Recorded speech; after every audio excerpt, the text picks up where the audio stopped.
2, 1. All right. I'm here with Ryan Doyle from the Verdigris table. Hey, How hey, are you today, hey. Ryan? I'm doing great. I'm happy to be here, man. I was really happy we got to do this. Great. Yeah, me too. My name's Pittsburgh Pat. So for my audience, you guys know me. I talk about positivity. I talk about creativity on this channel, really into D&D right now. And just for a little bit of background, Ryan, tell the people what you do on YouTube. So yeah, I have a small but mighty YouTube channel where I hope folks get into Dungeons and Dragons. A lot of the focus has been on like beginning dungeon masters because it is an awesome hobby, but it can be pretty intimidated to get started. And a lot of onus falls on the dungeon master, and there's a lot of people who can't find a dungeon master, so they have to be the dungeon master. So I tried to make that as easy and welcoming as possible for folks. And lately we've been getting into like a little more like advanced DMing topics, branching out into like different games and stuff, but I try to keep it I try to keep the gates as wide open as possible, you know. What I like about your channel and I've been watching your channel a lot lately because it dovetails well with what I'm doing now, which is teaching 9 to 11-year-olds how to play Mm, D&D mm. and getting paid for it.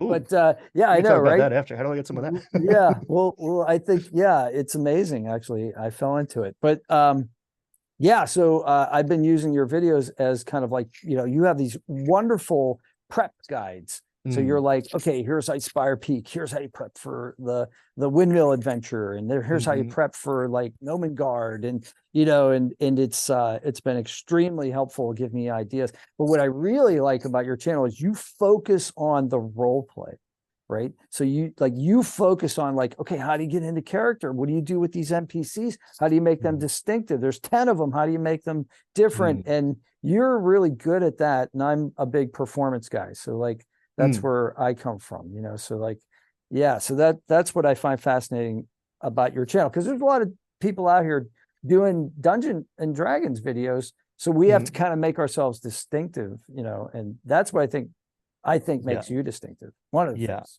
I set out to make because it's a crowded field, right? And there's a lot of like high level conceptual stuff out there, and then like whatever, like the newsy stuff. I don't have the I don't have the bandwidth to chase whatever Hasbro's doing today.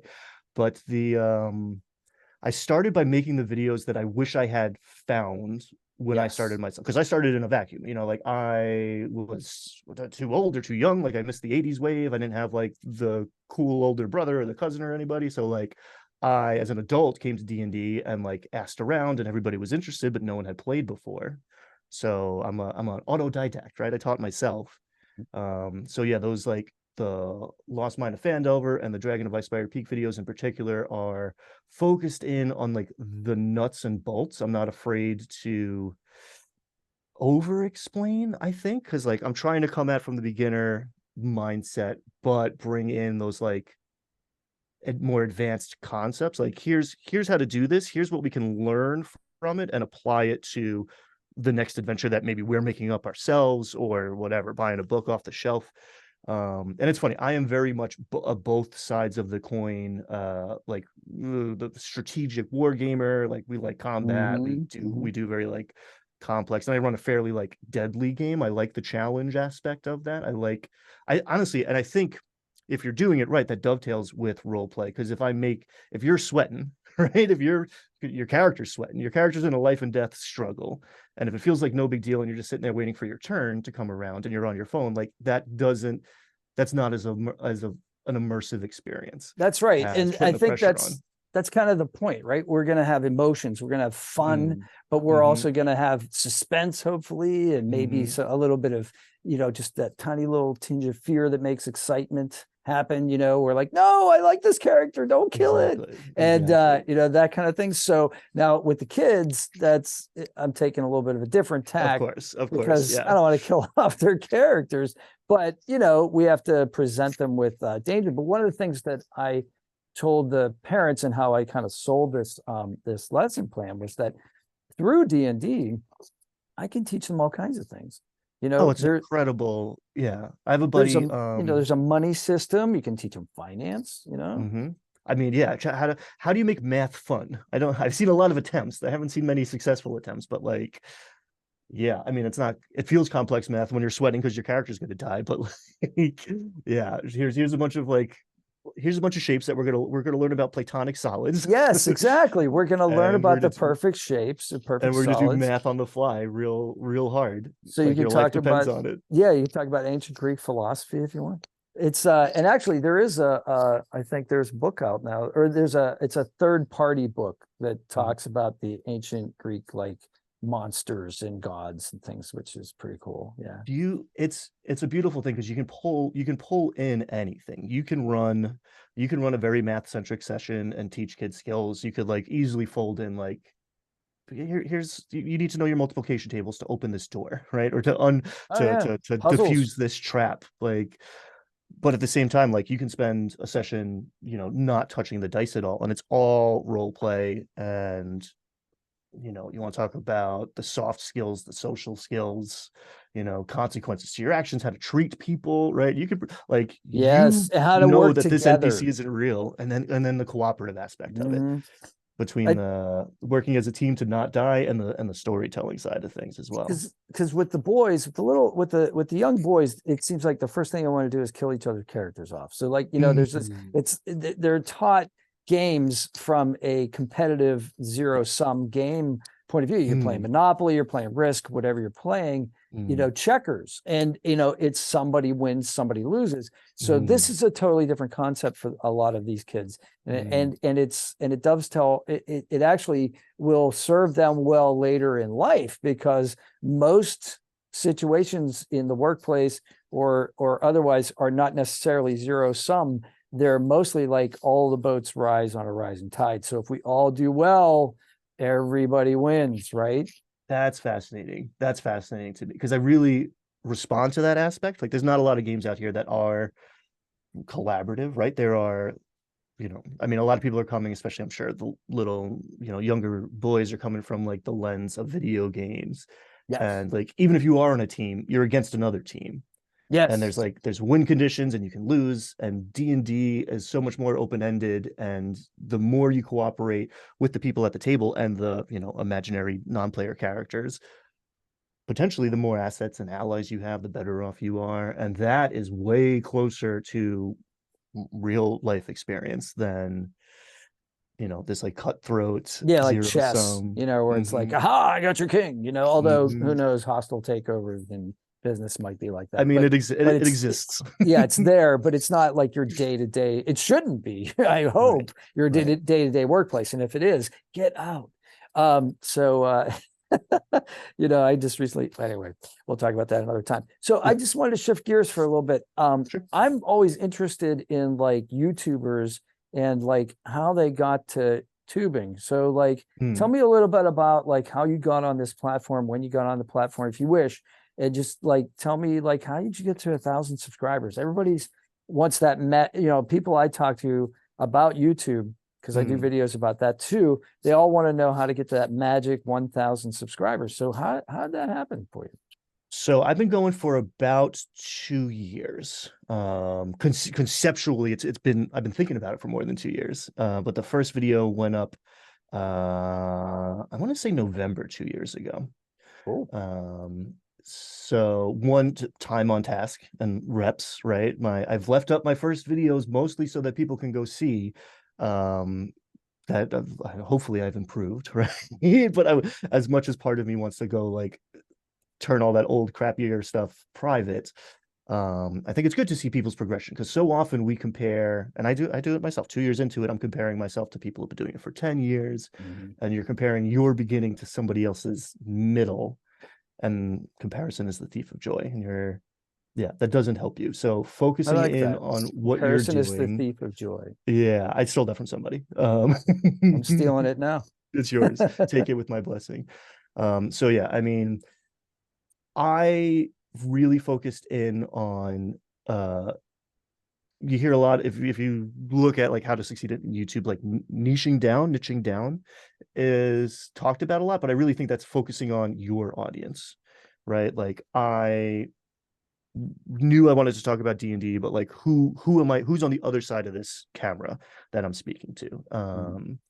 Is it, you know, the person that's been playing for 30 years and wants the nuts and bolts of like the day to day, or is it someone who's just coming into it? And you can focus in even more and more. And I've expanded. I feel like I'm trying to grow with my audience a little bit. Like I'm getting into a little more conceptual, sophisticated. Like now you got the nuts and bolts down. You can start to, you know, think about these things as well. But I think that's the most important thing for people starting out. One, realizing that like, I mean, it can happen overnight, but it probably won't. Right. And two, remember who you're talking to. And the thing that helped me continue to do this for 2 years was that sense of community, was like hearing back from the people I'm talking to. You know, Cool. So you have like an active comment section where you have regulars that like yeah, talk about your videos, give you yeah, like good critique and that kind of stuff. yeah. I mean, you get the good and the bad. It is the internet, but I have a pretty good, you know, I haven't done a lot of moderation, right? I haven't had to get rid of much. But you know, whatever. I'm a middle-aged white dude. I'm kind of bulletproof from a lot of that stuff. But the comments, and then I started a Discord, and I've made a few connections with folks on Okay. there, and it's just really cool. Even the like the one and done's like, hey, I am, you know, always want to do this, never got a chance. You've helped me do it. Tomorrow night, me and my kids are sitting down and we're going to play for the first time. And like, that's deeply gratifying, right? Isn't that And yeah, it's so gratifying when you touch somebody that way, you know, and yeah, they let yeah, you know, yeah. and that's what I'd say. If anybody's out there listening, like let people know if they do something that helps you, like Mm, because a lot of times what happens is, and this is anywhere, but like say in um customer service, mhm, like when I get good customer service, I'm the guy that like says, hey, can I talk to your immediate supervisor after this call is done, mm, so that I mm, can like say that, because so many times it's only the negative, right? The yeah, only negative comments inspire, or only negative motivations inspire people to like make comments, but it's the yes. positive ones, we need those as well, because we need to know what we're doing well. We do need to know where we could do better, there's no doubt. Constructive Constructive criticism. criticism, you don't have to be Mhm, rude about it, but like, you mhm, can say, look, your camera was shaking during the video, or right. you talk with your hands too much, or the microphone was in the shot, like this I've been waiting for microphone's somebody to in tell me my shot, I'm real handsy. I've been waiting for somebody to say something. What's up with this guy? But Well, it's uh, better than being static. I mean, you see people that look like deer in the headlights with their cameras, so well, it's like, like in so in there's those that early shots, I'm too. like holding Yeah. my hands because I Yeah. didn't want, because like I'm from New York originally, so like I got that, it's in me and it wants to come out. So either I hold it back, or you get to, or you can be yourself, right? That's the other thing. That's the main thing. It's easier to be yourself, because if you're Yeah, yourself, then you don't have to assume a persona. And I think that right. comes through. So like a lot of times on the video comments I'll get is people will say, thank you for cutting straight to the point and telling me how to do this. Because it's the Mm, how-to videos that like get I get the most, well, I make mm. the most money on, and I get the most like comments on, because I solved somebody's problem, right? So Yeah, and if you like, so one of my like secrets to success, or success being a relative term, but on YouTube, if you're starting, Google owns YouTube. And yes. if you're trying to be successful at YouTube, you're trying to get like started on YouTube, search and this is the way people are going to find you. No one's, I mean, people do it now, but no one was typing in Verdigris table. No one was typing in Ryan Doyle. People were typing in how to run Dungeons and Dragons. And Right. that's the pipeline. So, and again, and that is exactly that. Know who are you talking to? Who is your audience, right? What are they looking for? Is how the algorithm's going to serve up your content to people at first, um, and then give them the answer so that they come back, right? There's a lot of negativity and clickbaity and bait and switchy stuff out there, and honestly some of those people do really well, right? But I mean, it's really nice to be monetized. It's not a ton of money to be, Yeah. you know, Let's be, selling yeah, let's be to be honest with selling your everybody soul for. right now, that Yeah. like, in order to make this your full-time job, it's really like a lottery. Like, Mhm. this is I do this, and it's on my, like, but I have to do other things in order to like pay the bills. Let's put it Yeah, that yeah, way. yeah. I'd love to be able to just do this, but Mhm. then also, I think I would be beholden to. So here's the other thing. Like a lot of people make their money off of Patreon, right? I Mm, don't have a Patreon. I don't know anything about Patreon. I'd love to interview people about that and find out what mm. that's all about. Yeah, But I have a Patreon. We can talk about that for sure. so yeah. So when you're on a Patreon, do you feel like, okay, I'm going to make this video for the Patreon people, and I'm going to make this video for the public, and then like, how do you get people to like? First of all, how do you attract Patreon? How do you attract patrons? You start it and you talk about it, right? And Mhm. like my Patreon is not huge, and I've actually paused it for the Kickstarter right now. So if you click on my stuff, you can see my Patreon, but you can't. Well, actually, in a few days it'll be back open. Mhm. Um, I I have different tiers of support, right? Like there's a $2 baseline, and that's basically like, I like what you're doing. I want to support you. Here's a attaboy. Here's a tip. Yeah. Here's a tip, basically. And I was going to make it $1, but by the time Patreon takes everything out, it's like Patreon tells you not to charge $1 because by the time they're done with you, you're seeing a dime. So it's $2. That's good. That's the way Amazon direct publishing is, and I've published a couple Mm, books, and then and stuff like that. They tell you like, because I'd rather just give away my stuff for free, and they're like, no, no, no, no, we got to make mhm. some money off of this, so they charge. You know what I mean? Because Yeah, they charge. they So give you recommendations, and I mhm. mean, full disclosure, I would love to have this be a sustainable career, you know. Mhm. So Patreon helps with that. I justify to myself, at least, my page, so people want to support you too. I got advice from some like bigger YouTubers. It was like, when do I start doing Patreon? Like, what's your, like, yesterday, right? The sooner you open it, the faster it's growing. There's no reason to wait. Nobody cares that your patron community is only a dozen people instead of 100 people. That actually means you have the bandwidth to deal with those 12 people. It feels like a community. Yeah. I think it's good as you're on the escalator trying to grow your whatever creative endeavor you're doing. Um, bigger is better, yada yada yada. But you know, there's a lot of benefits to being small. Like you can have personal connections with Yeah, 12 you can people much pivot easier too. than 1200. And you can, Yeah. yeah, and you can try different things. So I put stuff on my Patreon that can help people as well. So I don't make videos for the Patreon. Oh, okay. I'll do early access when I'm on top of my game, right? When I have stuff in the pipeline, patrons Mhm. see it first. But I was doing an adventure or a table. I'm a big tables guy. I was doing like DM tools. So if you're on the $5 tier or the Yes. $10 tier, you get a little PDF or something. Oh, okay. So you'll make like when we talk about tables, just for the audience's sake, we're Mm, talking about, okay, like where's this adventure going to take place? Roll a D, roll a percentile roll. Okay. yes. So roll two Yes. D10. So like on a 99, where this takes place in a haunted house. On an 87, it takes place in a graveyard. I'm using Halloween examples because it's Mm-hmm. all around me. It's spooky season. Yeah, yeah, spooky season on 66, it takes place at a seance, Mm-hmm. so you invent those I love writing those tables, so like that's Mm-hmm. great. I could do that. I love That's making cool. them, and I love having them at the table because that, Yeah. like, now this is a little more advanced, but once you're like settled in and comfortable running D&D, I like letting the dice dictate some of the elements on my side of the thing, right? The dice are telling the player success, failure, right? Yes. To a large Yes. degree. But I like random encounters. Random encounters, this is a little more D&D inside baseball, but random encounters are controversial, I think, because a lot of random encounters are boring and have nothing to do with anything. So Yeah. I spent a lot of my I built a campaign around them essentially, and then that's a lot of what, like, I have stuff on DM's Guild. A lot of that stuff ended up, versions of it are on my Patreon. I like random encounters where you meet someone on the road, they have stuff to sell, we negotiate. You can't afford all of their stuff, but if you go do this for them, then they can do it. And all of a sudden now I'm running this adventure instead of this adventure. And I'm delighted and surprised. And the world that I've like carefully crafted is alive and doing things. Yes. And Yes. I'm experiencing it as a game as much as It's the like players are, when even you're more so sometimes. Yeah, you're trying to find Carla the traitor in Fallout 4, and she's not at this settlement because that's where you saw her the first time. But now she's at this settlement because Mm-hmm. she's a traitor and she's moving around. And Mm-hmm. yeah, Mm-hmm. that's great. It's like, but wait a minute, you had a mini nuke the last time and now you don't. Mm-hmm. And I need, capital. So like you end up selling your armor to get the mini nuke.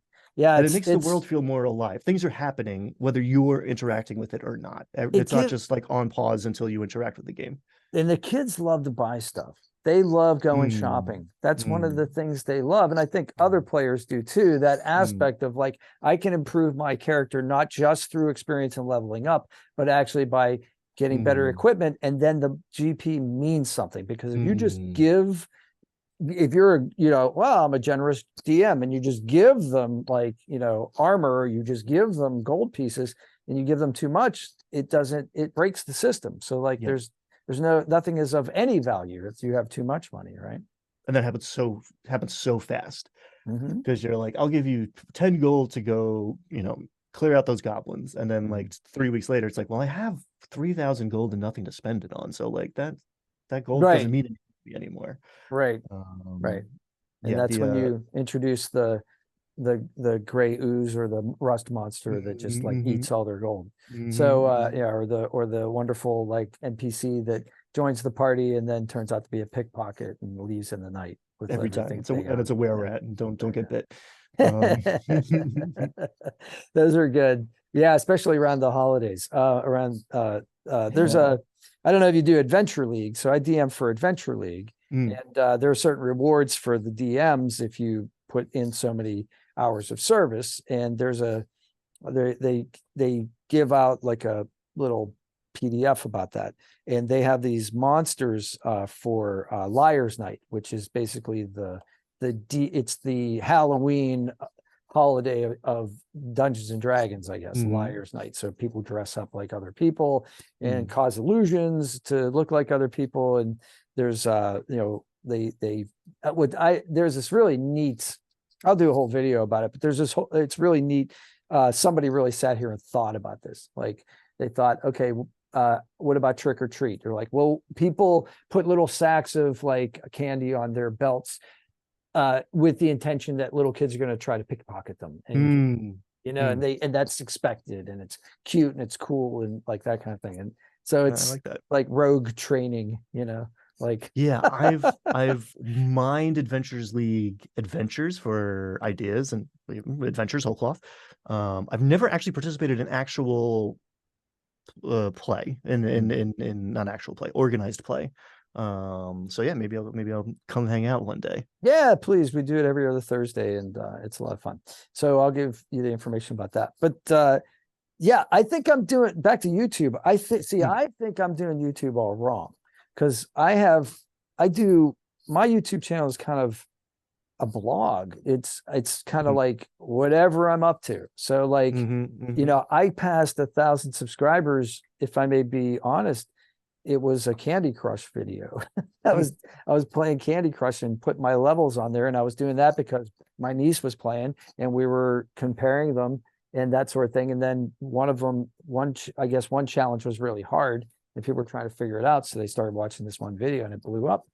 mm, And so that's where I got past 1,000. But that's not where I make my money. Nobody watches those videos anymore because mhm. they're either past that level or they've changed the level or whatever. But like, so you on my channel, you might watch a video about Star Wars. I might give my review of Ahsoka. You might have my friend and I just read a book and we'll talk about George Orwell, Mm. or you might find me like in the park feeding squirrels. So like I know I'm doing it wrong, but I need to like I have several different channels. So like I have the Right. channel that's the catch-all channel. Mm, And then I have all these other specialized channels. And if any of those take off, then I'll be doing YouTube right. mm. Which is like pick a topic, make a channel, right? It's Which also is what what are you I've been what are you told. doing it for? What do you like? What's your reason behind it? Right? Like there's a rubric. Like success on YouTube is like very numbers driven, but like Yeah. if you're in it for the money, buckle up because it's going to be a long ride. Right. Exactly. If you're in it It's to make cool videos and just like express yourself, then like who cares? Do your thing. You don't need to that's worry about titles and thumbnails and niching down and all that stuff. That's like, that's pretty much what I'm doing, I guess. It's yeah. I would come from a writing background, so it's more about me getting ideas out there and talking about Mm, creative ideas and just mm. putting them out there. Because do you know how long it takes to write a book?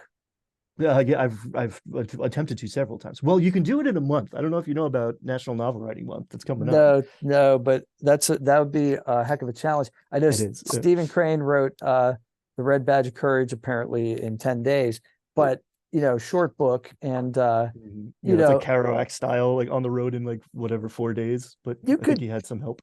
you could do it. I mean, I wrote the rough draft of mine in 9 days, but it was Well, just that's the idea with scenes, right? so National Then Novel you have Writing to put Month it all is together, right? exactly. It's Yeah. 50,000 words in 30 days so that you can turn off the inner critic, right? It's just get it out, get a crappy first draft down. But that's what I tell people. Okay. So when we talk about creativity and positivity, what I tell people all the time is that, don't.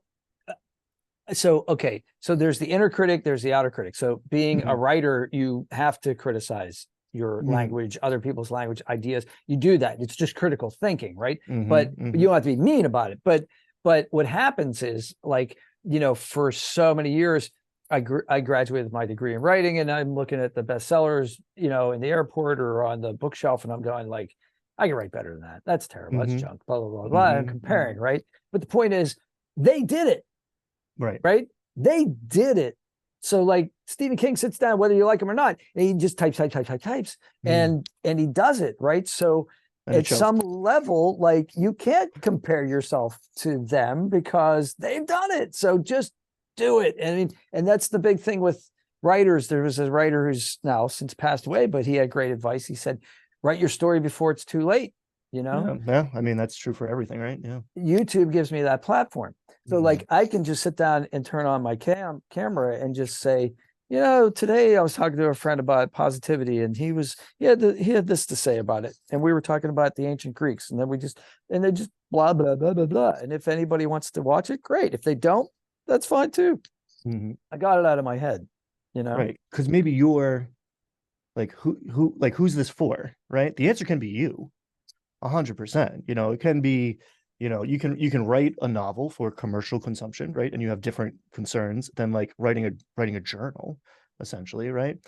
And I think if you're going to write or produce YouTube videos or whatever it is, if you're going to produce something for outward, done is better than perfect. You can't make your conceptual thing. You can't make it better. You have to have it in front of you first, and then you get to improve it. And so many people are out there, because if you want to write, you've read 1,000 good books first, and now you're comparing somebody else's middle to your beginning. That's right. And you're like, I can do better than that. And then write for an hour, and you're like, well, this is actually worse.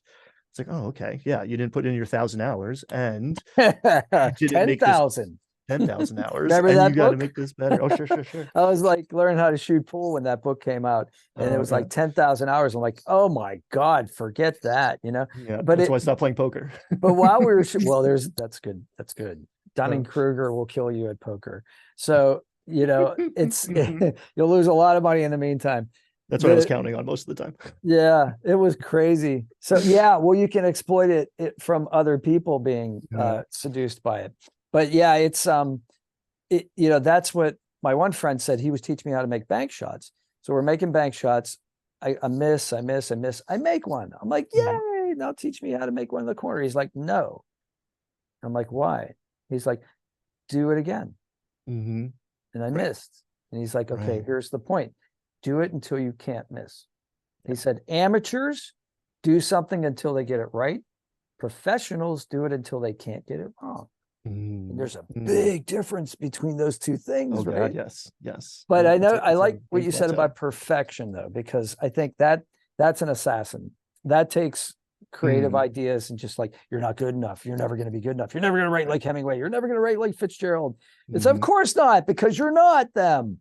You're going to write like you're going to write like Ryan Doyle, damn it. And that's the way it's going to be, I just broke my rule and I swore. But like, it's, for emphasis. Oh, it's open season now. Yeah, now you can say anything. But Yeah, in the So D&D how'd you world, you get have over the that? How'd you get over that with YouTube? That's what I want to say. Like what pushed you over the precipice and you're like, I'm going to make my first video.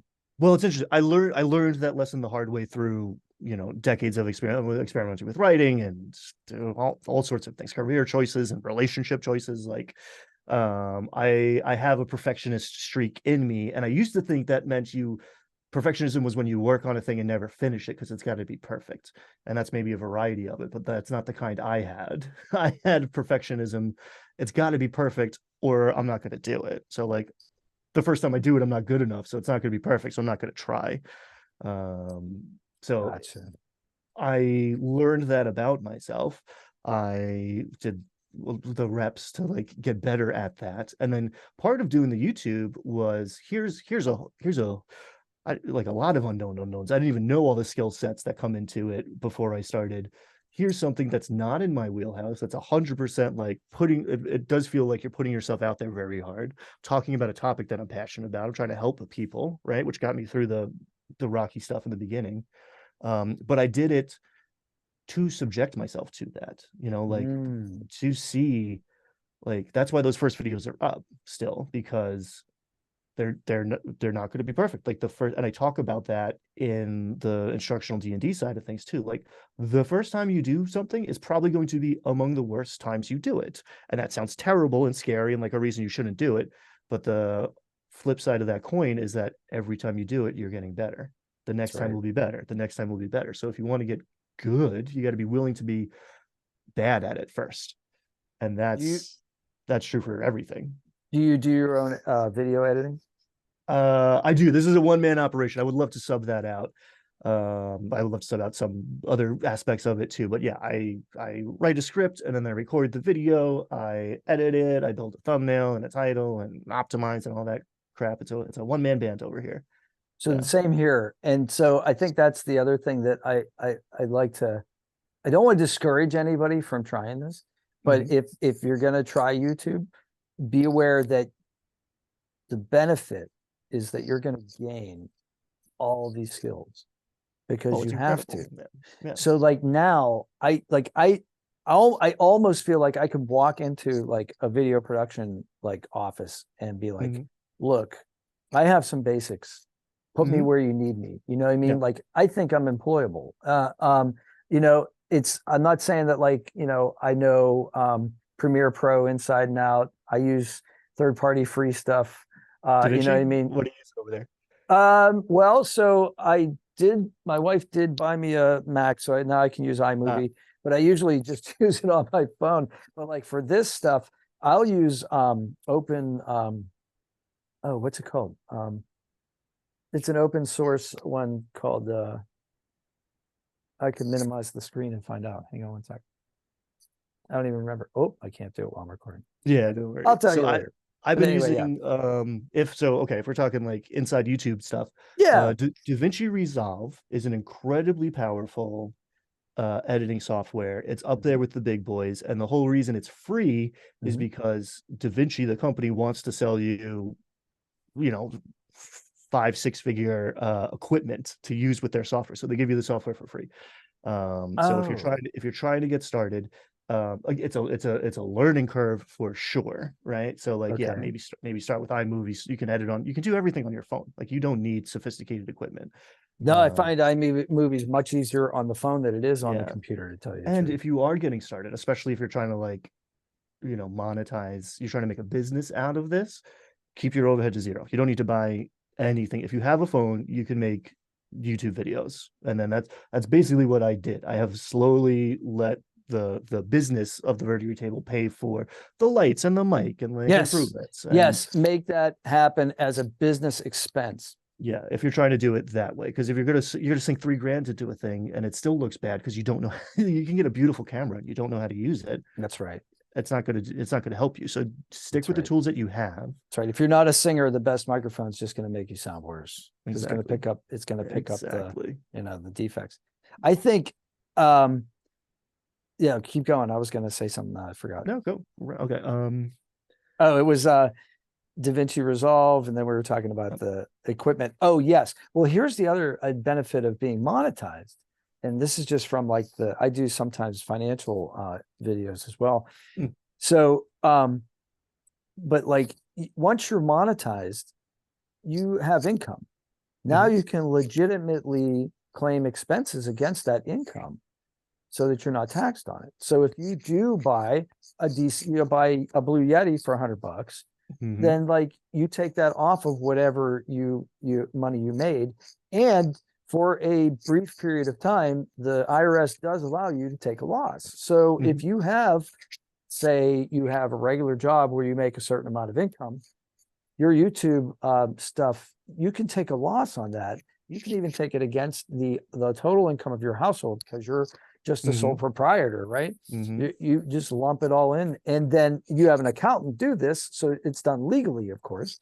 And then, or you can use software. I just let somebody else do it, and then you can say like, look, I have this great equipment that I would have bought anyway, but now it's a tax write-off, so like it works out pretty well. That's a much better place to, if you're starting out watching this, that's a much better goal to have, especially if you're talking about making educational videos about a hobby that you really enjoy. All of a sudden, when you buy the thing you were going to buy anyway, now the Verdigris table gets to buy, the new book, the shiny, and they're like $50 each.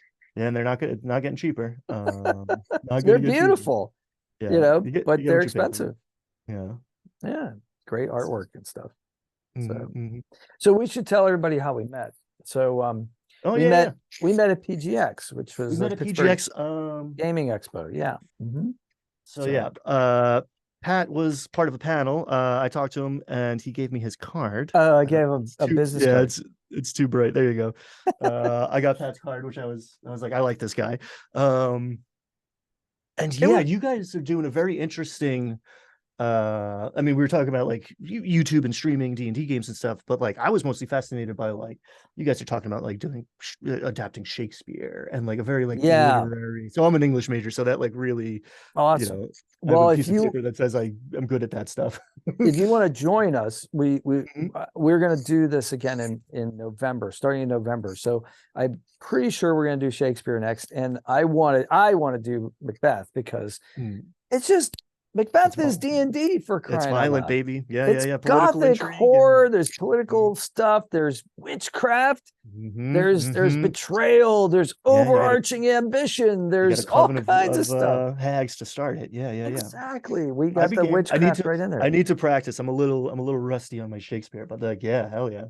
Oh, well, we okay. So I don't see us. Occasionally, we may give lip service to some of the more highlighted one-liners, but I don't see us speaking in that. You're not in a iambic pentameter, and he thinks that the lady doth protest too much. I'll drop a ye every once in a while. Will be good. Yeah, I don't think we're gonna do that, but that would be hard. But but we may get into some costumes and things like that. I think it could be fun. I think that could be a lot of fun, and plus another opportunity for an educational experience. So. Maybe kids that are like, oh, we got to read this in high school. Maybe they like watch the D&D one and go like, oh, well, guess this could be fun. Or they learn one or two aspects about one of the characters, and that causes them to want to read it.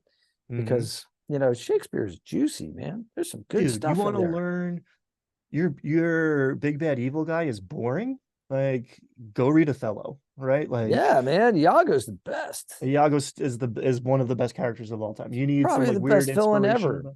Yeah, that's incredible. And like, I don't know if he gets credit for being the first, but like a villain stealing the show, being like he's maybe the first three-dimensional character in literature, right? He's so intriguing. Yeah. And he makes everybody else do all his dirty work. Oh, and he uses props. Right. So like he uses like the handkerchief, and just by placing a handkerchief in the wrong spot and drives Othello crazy. And it's just that kind of subtlety, that kind of that's like, that's the rogue, the bard, like the evil bard. There's charisma class for sure. Yes. Learn how to use your charisma stat, It's a lot And of if fun. you have a table of players who are unfamiliar with anything really, but Shakespeare in this case, like steal it, run it. They'll think you're a Yeah. genius. You'll get credit for it. Well, that's what. Well, that's why I argue it. We started with like the Wizard of Oz because I Yeah. figured pretty much everybody knows the Wizard of Mm-hmm. Oz. If you don't know the Wizard of Oz, you're 5 years old and you didn't go to Thanksgiving. I don't know, but like I mean, it was on. If you're not exposed to it, there's certain things that like even in our culture of streaming where everybody gets their own niche and they see things on their own time, there's Mm-hmm. still like certain classics that are Mm-hmm. just there. And so that's why I started with that. And plus that's a wonderful fantasy with some great characters that are fun to play. Like who Mm-hmm. wouldn't want to play the Scarecrow, like just fun stuff. And especially as like introductory role play, but even like advanced role play, I guess, like having stepping into a character that is like known is way easier. It frees you up to you're making fewer decisions at the baseline. You know this character already. So it's like, what would this character be doing in this situation is way easier to answer because you have a lot more to draw from. And then things happen at the table and now you're not going to follow the plot of the movie perfectly. You're going to adapt and be the Scarecrow or the Tin Man or whatever, but you have much bigger baseline to start. Like I think a lot of people, probably in YouTube too, but in D&D, you're trying to reinvent the wheel. You're afraid of like borrowing tropes from other places. You want to be like incredibly original, and you can lose people very quickly that way. Like there's the common language of some cultural touchstone or just like cliches and tropes, like we can recognize them and then you put your spin on them, right? Like do it your way well, opposed to doing something completely different that no one has ever heard of. That might be a reason no one's done that yet. Absolutely. And the other advantage to having the established character is that when you do break character, it's Mm, funny. So like, mm, but it's mm, not funny until you mm. know what the character is. So if Yes, you do yes. something, that's why when you tell a joke, you do it 3 times. You do once to like introduce it, 2 to Mm, establish it, and then mm, 3 to break it, right? And mm, that's where the humor comes from. So mm. when the scarecrow does something unscarecrow like, Yes. then it's funny because we don't expect that, right? Interesting. I haven't thought about that side of it, but yeah, Because absolutely. You I'm can go going against after expect humor. because there's expectations. Oh, I'm here Yeah. for it. I'm Yeah, here because for it. I'm going after laughs. I want everybody to have a good time, and I want people watching it to have a good time. Mm, That's the point of this particular set of reenactments and mm, through D&D. So basically what I'm doing is I'm taking D&D and I'm taking an established intellectual property and running it as if it were D&D. mm-hmm, That's mm-hmm. basically a one shot. That's basically what It's awesome. that idea was. So we did it with the Mm-hmm. Princess Bride. We did it Mm-hmm. with Sorry to yeah, miss that one. I'm gonna which go is watch that because that's which is another great one. Yeah. my Well, favorite. that we could do that again. We did it, but it's the players are getting warmed up. So we need some more players because there's a lot of characters in that. But Mm. what they did with it was amazing. I I'll thought. tell you what, man. I mean, I'm happy. I would love to play in your game, but like, you need a guest star NPC or something to like roll in Yeah. for 5-10 minutes. Like, I love doing stuff like that too. Yeah. To Um, surprise the heck out of the characters. Like not because unannounced would be funny. and Like, if you okay, were you come in at 12:15. right, Boom. And they're like, wait, somebody else is joining the group. yeah, mystery guest, who's behind the curtain, right? Wizard of Oz style. But like, Yeah.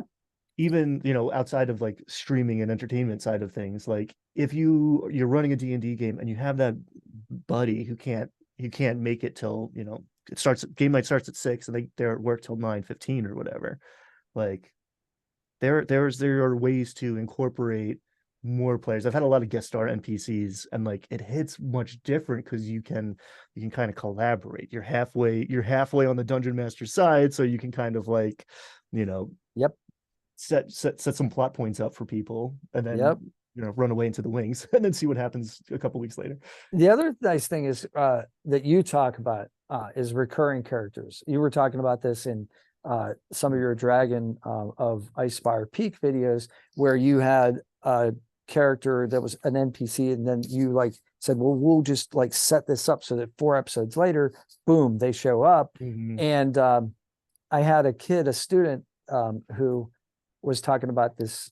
he drew his own dungeon map. They love drawing dungeon maps on graph paper. So, and he ran the dungeon. So as he was running the dungeon, he said there was a chest, and it had a gold coin, a dagger, and a spider. And I said, a spider. I said, well, what's the spider's name? And he was like, Jimmy. And I'm like, okay. So then Jimmy, the spider, started showing up at other places throughout the dungeon. So like that became a thing. And now I taught him over the summer. Now I'm teaching him in the fall again. Now Jimmy the spider has to be somewhere in his dungeon. And so, you know what I mean? So like, it's become like a favorite, you know? Yeah.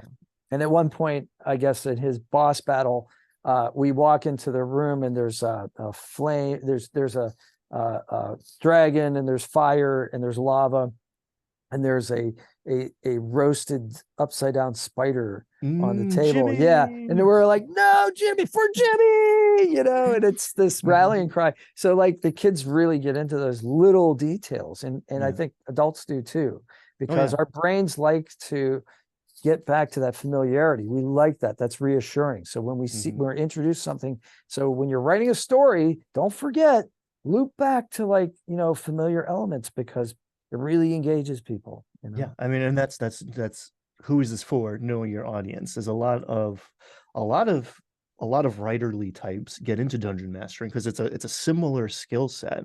But there's a huge difference, and it's a trap that a lot of people fall into initially of, you're not writing a story to tell your players. You are creating a story together at the table. So someone's going to ask you a question. What's the spider's name? Something you've never thought of before. You're going to come up with it in the moment, and it's going to become pivotal, and to panic because that wasn't part of the plan. That like, it's not just yours. And like letting go of that control a little bit, and like sharing and communicating, like all these soft skills, if we're talking about like, you know, the educational value to adults too. I mean, it's not just 11-year-olds who could work on those skills. That's exactly right. Let's let it go of control. Yeah. That's awesome. No, and I tell that's the other thing. When somebody asks me, they're like, you're doing what? You're teaching D&D? What's D&D? And I'm like, oh, it's basically cooperative storytelling. Yeah. And then they're like, oh, I'm like, yeah, we're making up a story at the table. And that's a great way to put it, because that way the onus is off of the DM. You don't have to control everything. And it's more fun for the DM. That's the other thing. I talked to I don't know what's going to happen. Exactly. It should be a game. It feels like a game for you if you're doing it right too. And it's exciting. I've talked to a lot of like, because I get a lot of people who are like thinking about being a dungeon master, watching the videos, who like haven't taken that leap yet. And I made an early video that I think I'm going to make again now that I'm like, can make a cleaner version of it basically. But I got a comment very early on in my YouTube career, like in the first like month or two. Someone's like, I would love to do this, but I need to know perfectionism. I need to know that I would give my friends like this incredible experience before I could ever start to do that. And it's one, you don't have to put all of that pressure on yourself, right? If you're doing it, you know your audience. Every campaign that I've run has been very different, because I'm responding to what the people at the table are doing. And like night by night, this guy had a tough day at work and just wants to kill goblins and, you know, eat pretzels. Cool. Like, we can do that. So yeah, it's different. It's different every time. And it's not just one person's responsibility or power trip, you know.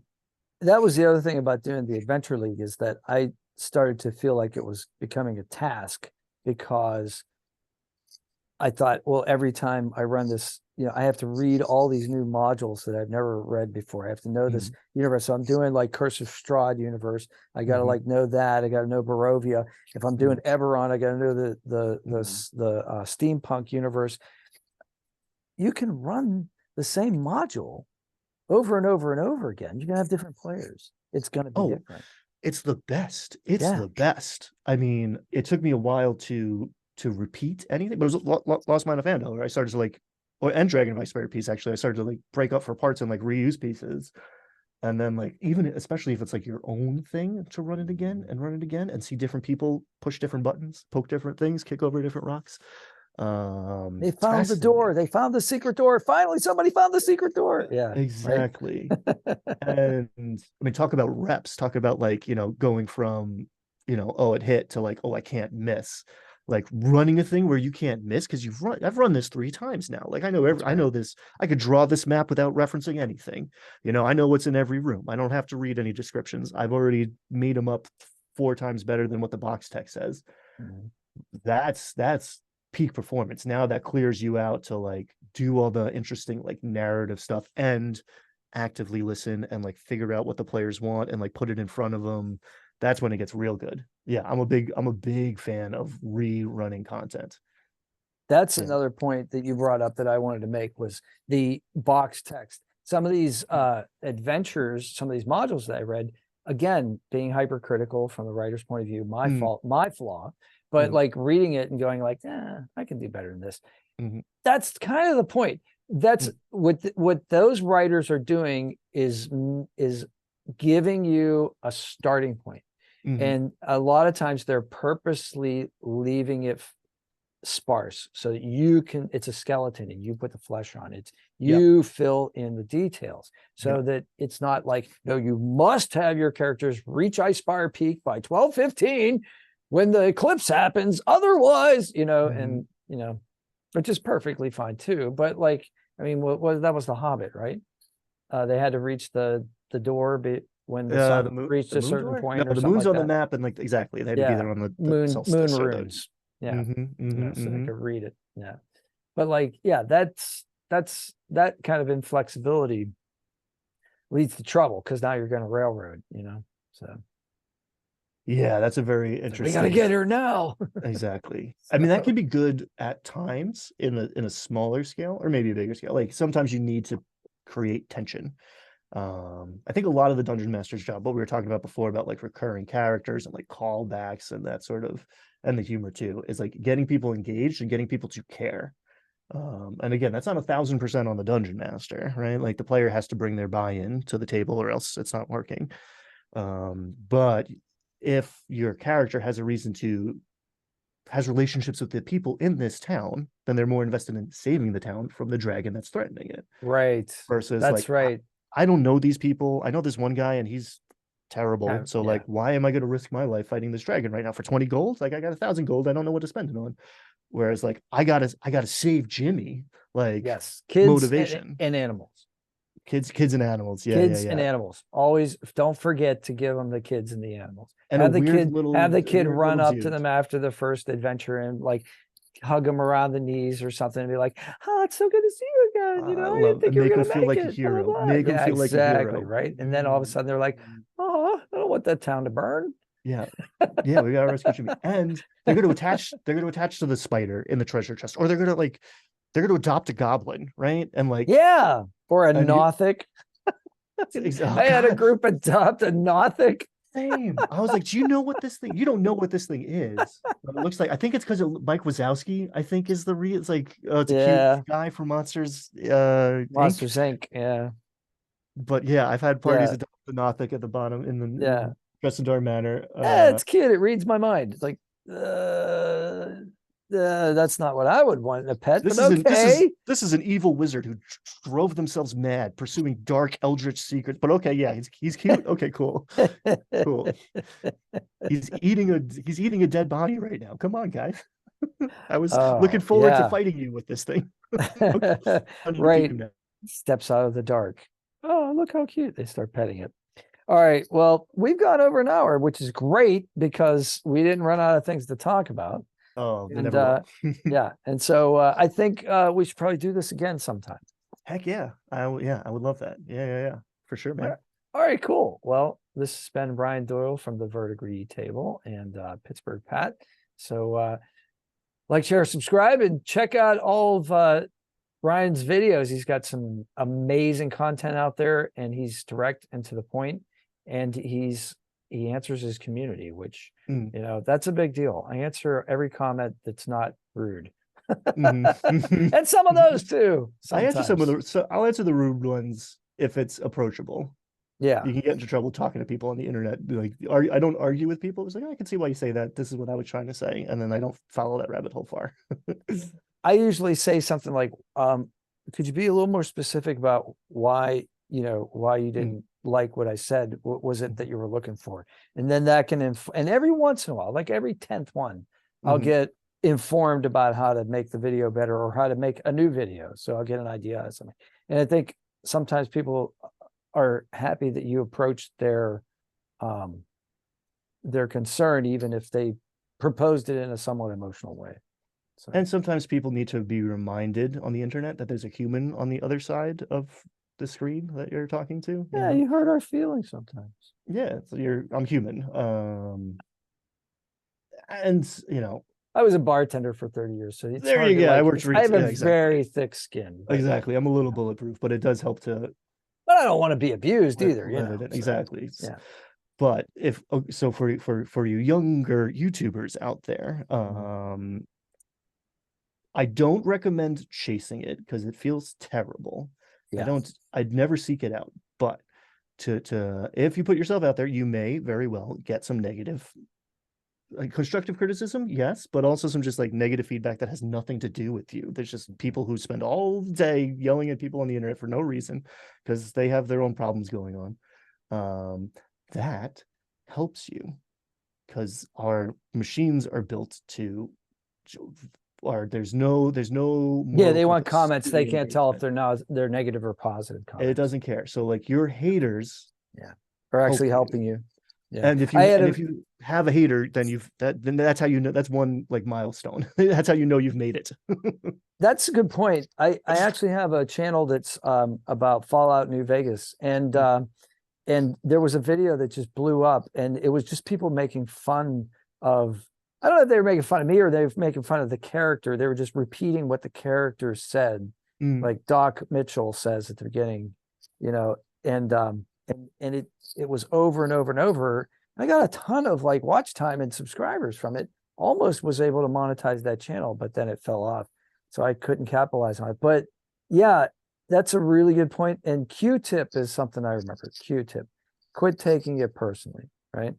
Oh, it's not about you. It's not about when somebody talks about things in a negative way, 99.9% of the time, you had nothing to do with it. They're in a bad mood. They didn't eat breakfast. Who knows? You know what I mean? So like, just, it's all cool, but all right.